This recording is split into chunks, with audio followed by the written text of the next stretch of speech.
Welcome to our podcast, Psychiatric Services from Pages to Practice. In this podcast, we highlight new research or columns published this month in the journal Psychiatric Services. I'm Lisa Dixon, editor of Psychiatric Services, and I'm here with our podcast editor and my co-host, Josh Berezin, as well as early career advisor group contributor, Matt Hirschtritt. Hi, Josh. Hi, Lisa. Hi, Matt. Hi, Lisa. We are excited to have Dr. Amandeep Jutla share his column on some risks of large language models. So we're very happy to have Dr. Amandeep Jutla, who is an assistant professor of psychiatry in the Division of Child and Adolescent Psychiatry and Developmental Sciences at Columbia University, here to talk to us about his and his co-author's column, Psychiatric Risks Associated with Large Language Model Chatbots, an Emerging Concern. So thank you so much for joining us. Yeah, thank you for having me. So just tell us a little bit about who you are and kind of your career path up to this point, just to set the stage. Yeah. So my name is Amandeep Jutla. I am a child psychiatrist, and the story with me basically is that I went to med school and I went into a general psychiatry residency kind of thinking that I would end up being primarily a clinician. I wasn't sure, sort of what kind of psychiatrist I'd be, what kind of population I would end up working with. But when I was in general psychiatry training, I saw a couple of memorable cases where I was seeing people who had autism diagnoses who were like in their late teens, early 20s, and they had like maybe emerging psychosis or schizophrenia. And these cases were like really interesting to me. And I kind of thought, wow, I think I want to learn a little bit more about neurodevelopmental disorders because I feel like I just don't know. I don't understand enough about these kids and about what's going on. And so that actually was kind of a big piece of what compelled me to do child psychiatry. So I was in general psychiatry. I was at UCLA, then I went to Northwestern for child psychiatry. And I, saw a couple more cases like that. And I realized actually that, child psychiatry had taught me a lot about neurodevelopment stuff, but I realized that this specific intersection was actually pretty poorly understood, that people didn't really know much about, what psychosis or emerging psychosis looks like in autistic kids. How do you know if it's a function of their autism versus how do you know if it's like truly an emerging prodromal thing? And that was sort of interesting to me. And I remember mentioning to someone at a mentorship event, I was like, someone really ought to study this. And they said to me, like, have you thought about maybe you might be the one to study this? Like, have you thought about what that might look like? And I thought, I hadn't really thought about that, but it actually was like a really compelling question to me. And I thought, like, what would that look like if I were to pursue a research career? And so I ended up doing that. I ended up graduating from Child Psychiatry Fellowship in 2018, moving to Columbia. And so I was a Whitaker Scholar in our Whitaker Scholars program, which is co-led by Agnes Whitaker and Jeremy Feenstra Vanderweel, which is a research and clinical training program for people interested in learning more about neurodevelopment. Jump in a second, because I just want you to know that I was recently attending the National Alliance on Mental Illness Convention, this national convention. And very topic came up numerous times. And there were a number of family members there who were very activated, contributory. And so there was like a desperation about, this need for knowledge. So I just wanted to share that. Yeah, thank you. So that's like sort of the larger context of my career and the context of what compelled us to write the column, that we're talking about today. So I can tell you a little bit about sort of the initial flashpoint, which was when I was just starting my research career. It was 2019, and I applied for the research colloquium at APA. And I was fortunate to, get a small travel grant to go, but the travel grant was like $1,000, right? And so that would have covered like maybe one night of a hotel in San Francisco, right at that. But fortunately, when I had been in LA, I had a friend who was kind of in the tech world, and she had moved to San Francisco. And so I talked to her. I was like, hey, can I crash at your place, for while I'm at this conference? And she was like, yeah, sure. So I went to San Francisco in May 2019. I don't actually remember too much about the conference, but I remember in staying with my friend, she said, I want to show you this thing called GPT-2. And I said, what is this? And she said, there's a nonprofit up here in the Bay Area called OpenAI. And they are interested in language models. And she told me a little bit about language models, about how they work. And she said what they did is they took this thing, they trained it on a lot of data from the internet, a lot of textual data. And what it does is it's a predictive text model. We played with it, and we found that, you could make it do some interesting things. You could make it produce things that were sort of fun and that were kind of an interesting thing. And I was like, okay, I should start following, I guess, this nonprofit, kind of see what they're doing with these language models. When I saw that like ChatGPT came out in November 2022, that was built on GPT 3.5, which is like a bigger version of the GPT-2. And what struck me about it was that it was kind of it was the same thing that we had been playing with in 2019, but it had been wrapped in a script kind of interface, right? It basically, simulates something like a conversation. In the sort of years that followed, I kind of noticed that, that these things were interesting. They were kind of fun to play with. And I noticed anecdotally, and I also saw a little bit of evidence. There was a paper that came out of Carnegie Mellon where these were human computer interaction design people, and they were talking about what do autistic adults think of career advice given by a large language model. And so they basically had, adults with autism who were having trouble in the workplace, fitting in or kind of understanding some of the unwritten rules, talking to a human versus talking to ChatGPT or talking to GPT. They generally preferred talking to the model because the model was not judging them socially, and it felt like the model was like kind of understanding their concerns better. However, the model was also giving worse advice, like the actual advice that was being given by the models were. And so I thought, okay, that's kind of concerning, the sense that like in my own playing with it, I was like, it feels to me like I can get this thing to agree with pretty much anything I say. And it also feels to me like whatever I say to it, it kind of seems to think like that's a good idea. That makes a lot of sense. And it will kind of often elaborate on it or build on it. And I was thinking, what does this mean if you are psychotic or if you were potentially becoming psychotic? Like, let's say that you were, a little bit disconnected from reality or becoming a little bit disconnected from reality. You're saying some things that don't quite make sense. If you are interacting with like a human, a human might say to you, hey, that doesn't quite make sense. But you're not going to necessarily get that kind of a pushback from ChatGPT, from the language model, because the language model is basically like sort of taking what you say and it is kind of mirroring and amplifying it, right? And returning it to you. It was around, in this context that I started seeing about a little more than a year ago, I started seeing like reports in the media of people having these prolonged sort of, conversations with ChatGPT, and they were becoming a little bit unmoored. And there was like sort of, and it was, were they psychotic to begin with? And was this kind of maybe worsening it? Was this kind of like one of many factors? It's hard to know exactly what's going on, but there were so many cases of this that started to be reported. And I thought, in the context of like the hype and the kind of like the sort of, I would say, relatively uncritical, like sort of, adoption of these things. And I kind of thought like maybe, there needs to be a sort of maybe someone talking a little bit about maybe what some of the potential risks are here. And there also needs to be maybe some investigation of what the potential risks are here. So as you're talking, one of the things that I'm wondering Yeah. is, are you as you're thinking about kind of like the risks that are developing, and also you had an experience that's sort of unique, right? You used Yeah. ChatGPT too, which I didn't even know anybody used Right. outside of like OpenAI. So that's pretty Right. cool.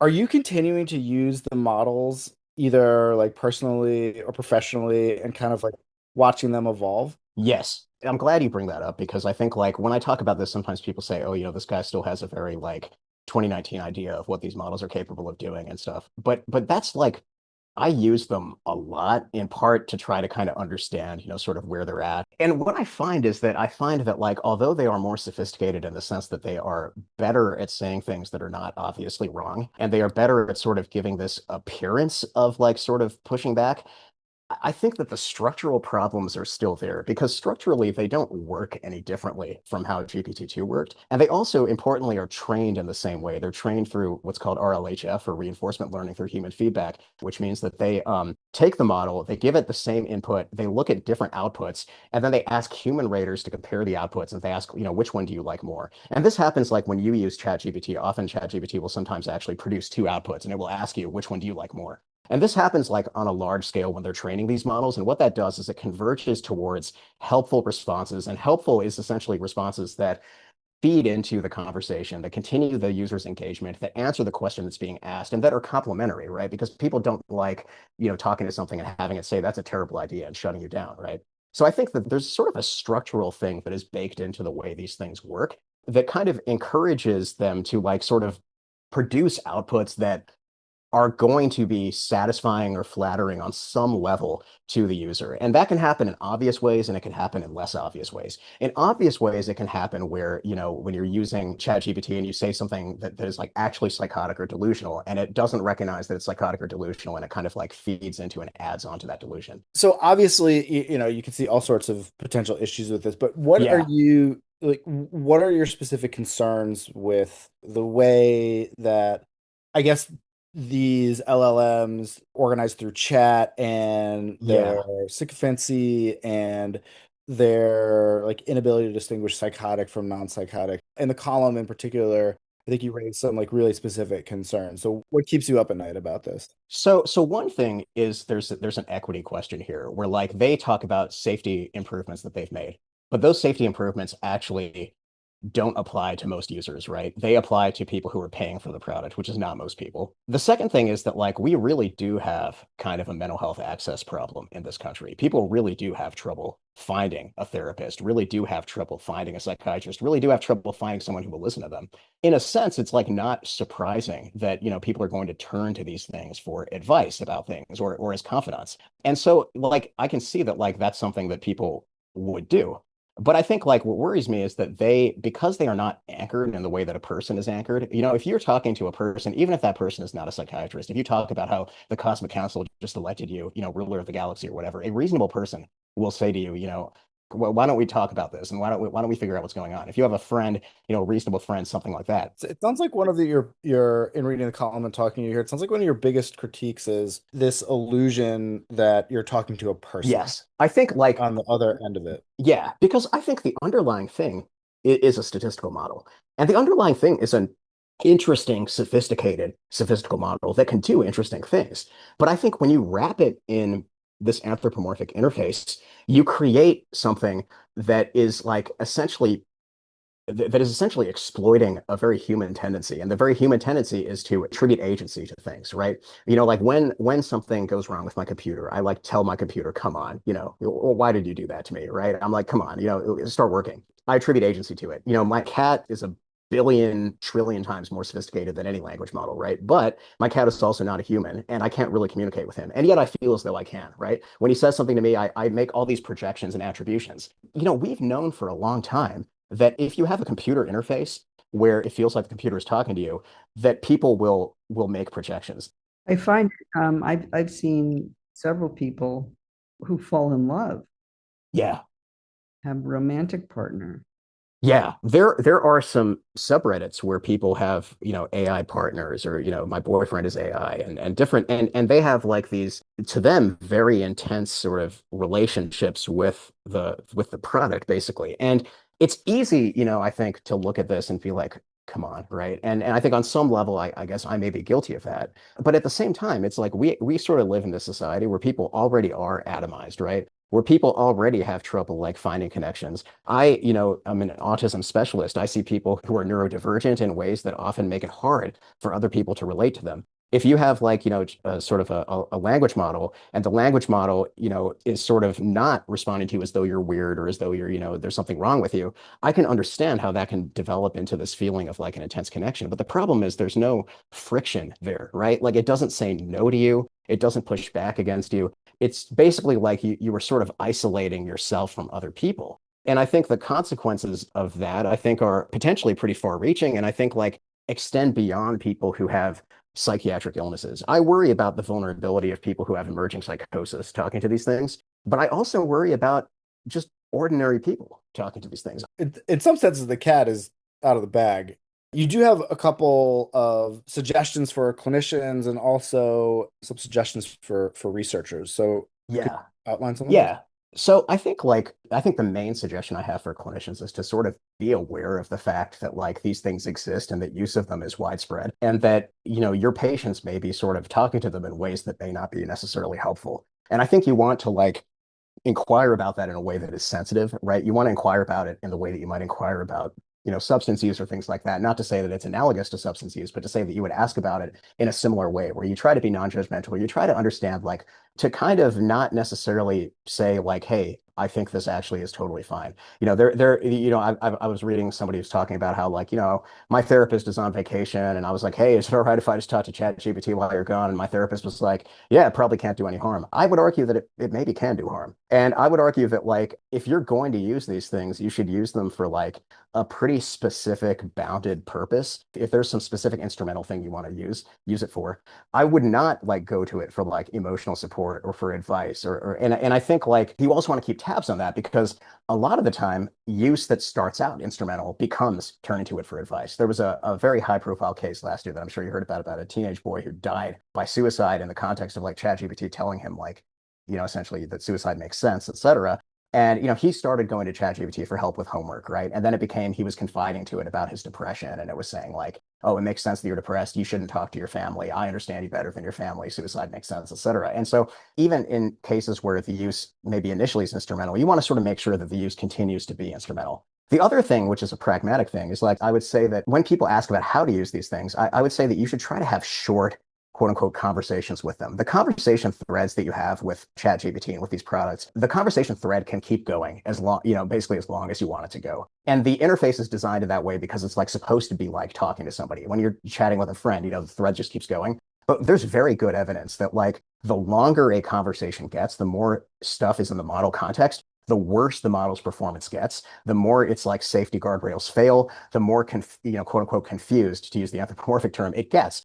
Some people are arguing that like that was a factor in, for example, like some of these cases where people were becoming psychotic. They were having very, very long conversations with ChatGPT. And so maybe at the very beginning of the conversation, it might maybe have recognized what was going on. But when you get like 100, exchanges deep, it no longer really knows what's going on. And so I would suggest that people should have, like short conversations with these things when they have them. I think that one potentially useful product that either you or others could produce, if it's not already, is some really like sort of like in the mental status, you ask certain questions. What are the questions that a clinician should ask in a way that will be respectful, neutral, and then guide, subsequent recommendations. But I think people need tools. I think having like sort of some sort of a concrete toolkit makes sense. I think that I think we kind of suggest some questions, but not necessarily in a structured way. There's a paper in The Lancet by Hamilton Morin that came out relatively recently. I forget what the title is. The preprint version of it was called like Delusions by Design, but the Lancet Psychiatry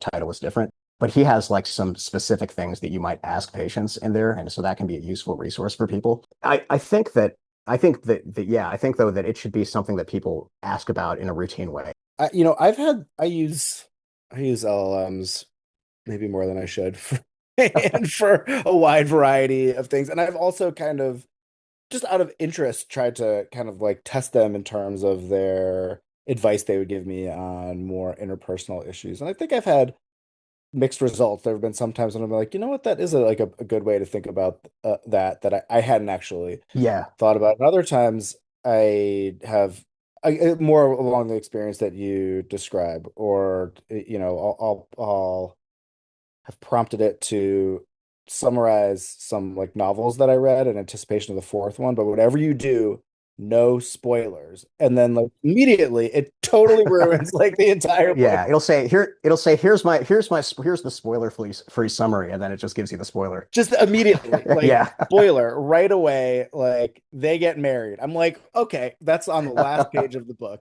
But I have found, and I'm also experiencing a little bit of the hype where it's like each new model, it's like, this is the one. Wow, like big jump. And then I'll do it and it will give something like that. Yeah. But the last one was the first time where I had an experience where the last release of one of the models where I asked it a question and my wife asked it on like a free version of a different one. And the one that I got was like, it was about choosing camps, which for any like parent in New York City knows is like an incredibly stressful situation involving spreadsheets. And I was like, oh, it's actually doing it now. Yeah. Like it's doing the thing that I thought it was going to do. So I this is sort of a long preamble to say, like, I do think that even if you put aside the hype, that they are improving on a lot of axes, even if the underlying technology remains. Well, and I think the example you gave is an example of like a use case where it makes sense. When you're trying to choose a camp, you are looking at information from across a bunch of different sources. You're trying to integrate that information, right? You have a list of different potential camps. They all have characteristics. You're like, okay, how do I sort of weigh this? How do I think about this? If you think about it, that is the kind of thing that a language model is good at, right? Because it's going to ingest a bunch of unstructured language. It's going to ingest a bunch of text, and it's going to try to like sort of extract patterns from that. And that's like, a reasonable use case. I think the unreasonable use case is like kind of, using it the way that one might use a therapist or using it like in asking for personal advice. And another way of putting it is that I find that the more specific the question you ask in general, the better the results you are going to get. Because if you ask it something vague, or if you're just kind of like, so here's what happened, what should I do? That's the case where you get an answer that has, lots of biases baked into it, that has lots of quirks baked into it, even if you're using it, like, for example, for programming or something like that. Do you think there's any chance they're going to get good at this? I think that, like, I think even in the sense that, like, they might get good at this, it'll be more of like what is sort of the minimal permissible thing that you can have it do. If you think about like insurers and you think about like all these entities that like they would love, having these things delivering therapy or something like that, right? Because that would be cheap, that would be efficient. And there would be people would make this equity argument. They would say, well, what if you live in a rural area? You don't have a psychiatrist nearby, you don't have a psychologist nearby. Wouldn't it be okay if you just, talked to a language model or something like that? And I think it's possible you could end up producing something where it doesn't produce something that's dangerous. It maybe is like quote unquote good enough for some definition of good enough.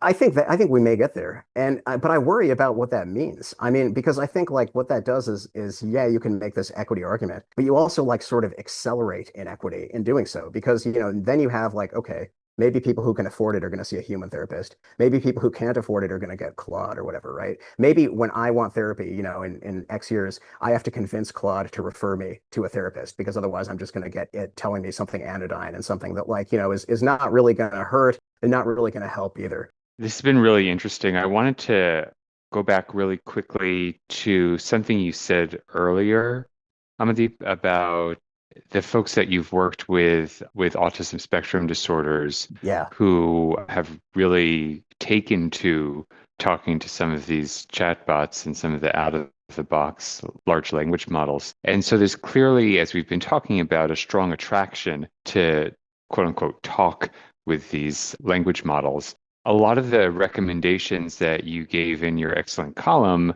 are phrased in a way around risk reduction and in the frame of, say, substance use, for instance, Yeah. and even motivational interviewing type Yeah. language. And I just wanted to challenge that a little bit because the way that folks who are using it, like the patients that you were talking about, they're not seeing it as something that should be reduced No, totally. or that there's risk around. And I'm trying to phrase this question in a way that it would still be relevant if anyone were listening to this in 5, 10, 15 years when these language models are only going to become even more ubiquitous. That's not redundant.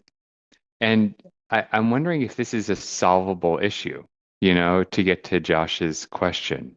Is this something that could be solved through regulation? Is it solvable by careful cultivation by clinicians like those of us here in the virtual room? Or is it just a misalignment with these for-profit companies that run the large language models and their need for more users?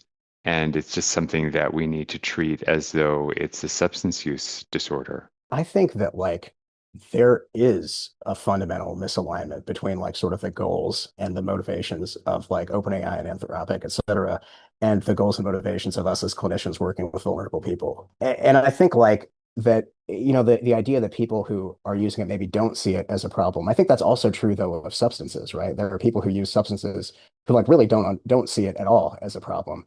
So I think the motivational interviewing frame, I think, makes sense. I think there's also like a harm reduction sort of way of thinking about it. Like if somebody is using it, then maybe encourage them to have, shorter conversations, et cetera, et cetera. I do think that like regulation could be a huge piece of this because there is no regulation right now of these things. And I think like, for example, the idea that like it has to like that it's friendly or that it's warm or whatever. So, I want to jump in for a second again. In my work, often motivational interviewing uses the same tools as shared decision making. And so you could approach this almost as a shared decision making. Does it help how does the person see it? What are the good things? What are the bad things? And, what are their preferences? Anyway, it's just Yeah. the same questions kind of take us to a different place where we're not trying to necessarily, where changing the behavior is less important than engaging the person. Yeah, and understanding what's driving the behavior and sort of where it comes from. And I guess the answer to the question, I guess, is that I think a motivational interviewing frame makes sense. I think regulation is probably would probably be enormously helpful. I'm not optimistic about regulation happening in the near future. And so I think that's why we need to be like sort of talking about it and thinking about it, openly. Well, it's obviously a big topic and it's going to be with us for at least the next couple of years, if not into the infinite singularity, as some might fear. But I just wanted to thank you so much for joining us. It's incredibly thought-provoking, and I think it's a topic that is just top of mind for many of our listeners, both in the news, both in their personal lives, and also professionally. It's just a very rich conversation. We're glad to have you on to talk with us about it. So thank you so much. Yeah, no, thanks so much for having me. That's it for today. Thanks to Amandeep for sharing his important work on the dangers of large language models. Thanks to Aaron Brendorn for mixing and editing, and Demery Jackson for additional production support. We invite you to visit our website, ps.psychiatryonline.org, to read the article we discussed in this episode, as well as other great research. We also welcome your feedback. Please email us at psjournal@psych.org. I'm Lisa Dixon. I'm Josh Berezin. I'm Matt Hirschtritt. Thank you for listening. We'll talk to you next time. The views and opinions expressed in this podcast are those of the individual speakers only and do not necessarily represent the views of the American Psychiatric Association. The content of this podcast is provided for general information purposes only and does not offer medical or any other type of professional advice. If you're having a medical emergency, please contact your local emergency response number.